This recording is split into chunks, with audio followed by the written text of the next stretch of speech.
ওই ping pong বল খেলার মতন, ব্যাডমিন্টন খেলার মতন এক কোর্টের থেকে বল মেরে আরেক কোর্টে দেওয়া হচ্ছে, সেখান থেকে বল ফেরত দেওয়া হচ্ছে এক কোর্টে। বাঙালির দুরবস্থা, একবার এখান থেকে পুশব্যাক করে বাংলাদেশে পাঠিয়ে দেওয়া হলো। থেকে শুরু হয়েছিল জয় শ্রীরাম স্লোগান, 2019 থেকে শুরু হয়েছিল হিন্দু মুসলমানের মধ্যে বিভেদ সৃষ্টি করা। 2019 থেকে শুরু হয়েছিল ভারতবর্ষের রাজনীতি, বিশেষ করে পশ্চিম বাংলায় বিজেপি যাতে ক্ষমতায় আসতে পারে তার জন্য হিন্দু মুসলমানের মধ্যে বিভেদ সৃষ্টি করা।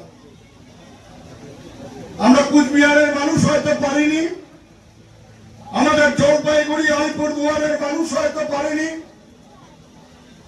কিন্তু দক্ষিণ বাংলার মানুষ, শুধু দক্ষিণ বাংলা বলবো না, উত্তর দিনাজপুর, দক্ষিণ দিনাজপুর, মালদা থেকে শুরু করেন দক্ষিণ বাংলার প্রত্যেকটি জেলা সেদিন দেখিয়ে দিয়েছিলেন বাঙালিরা যে আমাদের মধ্যে যতই বিভেদ সৃষ্টি করবার চক্রান্ত করো না কেন, ধর্মের নামে আমাদের মধ্যে ভেদাভেদ সৃষ্টি করা যাবে না।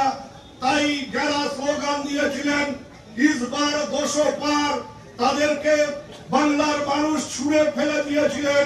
এখানে তারা 100টা আসনেও পৌঁছতে পারেনি।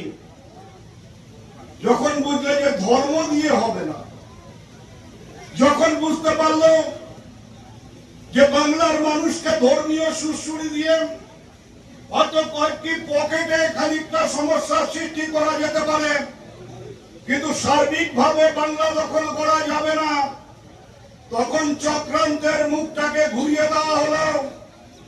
এখন আর জয় শ্রীরাম নয়, এখন স্লোগান শুরু হয়েছে জয় দুর্গা, জয় মা কালী। কারণ মানুষের মনে সুশ্রুতি দাও, এটা প্রমাণ করবার চেষ্টা করো যে আমরা বাঙালি, আমরা বাংলার বাইরের ওই অন্য রাজ্যের কথা শুনে চলি না। এখানে প্রধানমন্ত্রী এসে বক্তব্য রাখতে গিয়ে বললেন জয় শ্রী মা দুর্গা, জয় শ্রী মা কালী। সবই চক্রান্ত, তেমনি এটাও চক্রান্ত। হিন্দু মুসলমানের মধ্যে বিভেদ সৃষ্টি করার চক্রান্ত হয়েছিল। সারা দেশে বিজেপি শাসিত রাজ্যগুলোতে মুসলমানদের ধরে ধরে যে বাংলা ভাষায় কথা বলেছে মুসলমান, সেই হচ্ছে অনুপ্রবেশকারী, সেই হচ্ছে রোহিঙ্গা। তাকে পুশব্যাক করো, তাকে বর্ডার পার করে বাংলাদেশে পাঠিয়ে দাও।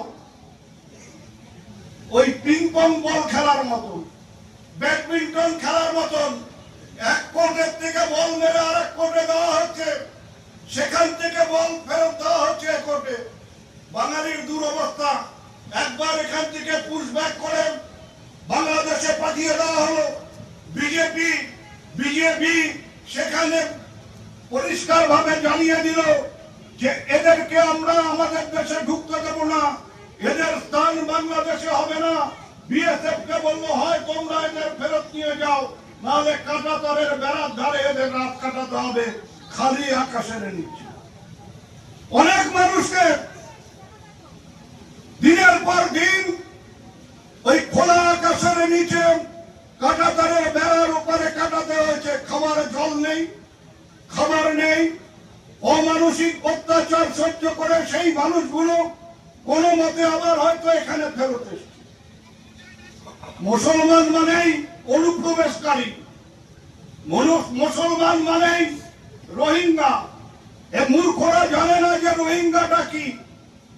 রোহিঙ্গা হচ্ছে আগে যে বর্মা দেশ ছিল, এখন মায়ানমার, সেই মায়ানমারের একটা মাত্র প্রদেশ, সেই প্রদেশের সব জায়গায় নয়, একটা অংশে এক শ্রেণীর মুসলমান, তারা রোহিঙ্গা। তাদের সংখ্যা খুব বেশি হলে 10 থেকে 15 লক্ষ। আজকে ভারতবর্ষে যেখানেই বাঙালি মুসলমান ধরে তাকে রোহিঙ্গা বলে আখ্যা দেওয়া হয়, কিন্তু ওরা জানে না যারা বাংলায় কথা বলে তাদেরকে রোহিঙ্গা বলছো, মুসলমান রোহিঙ্গা বলে দিচ্ছ। কিন্তু এই রোহিঙ্গারা বাংলায় কথা বলতে পারে না।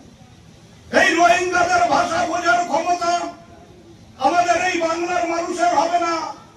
আমরা চট্টগ্রাম সিলেটের দুজন মানুষ যখন কথা বলেন, আমরা কুচবিহারের মানুষ সে ভাষা বুঝতে পারি না, সে ভাষার বোঝার ক্ষমতা আমাদের নেই।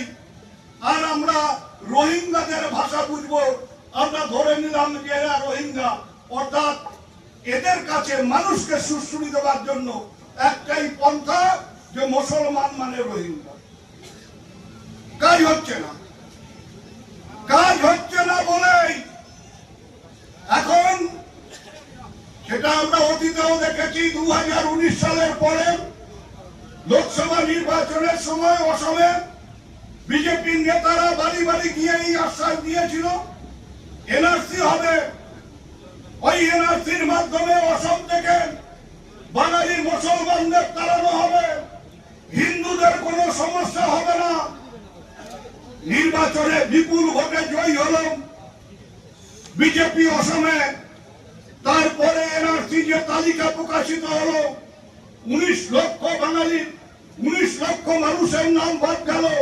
তার মধ্যে 18 লক্ষ বাঙালি, সেই 18 লক্ষ বাঙালির মধ্যে দেখা গেল 12 লক্ষ হিন্দু, 6 লক্ষ মুসলমান। তাহলে তোমরা বাড়ি বাড়ি গিয়ে বললে যে হিন্দুদের কোনো সমস্যা হবে না, আমরা মুসলমান তাড়াবার জন্য এনআরসি করছি। কার্যক্ষেত্রে দেখা গেল 12 লক্ষ মুসলমান, হিন্দু 6 লক্ষ মুসলমান। আসলে বিজেপি তারা হিন্দুর বন্ধু নয়, মুসলমানেরও শত্রু নয়। বিজেপি যদি কোথাও কারো শত্রু হয়, এই বিজেপি হচ্ছে বাংলার শত্রু, বাঙালির শত্রু।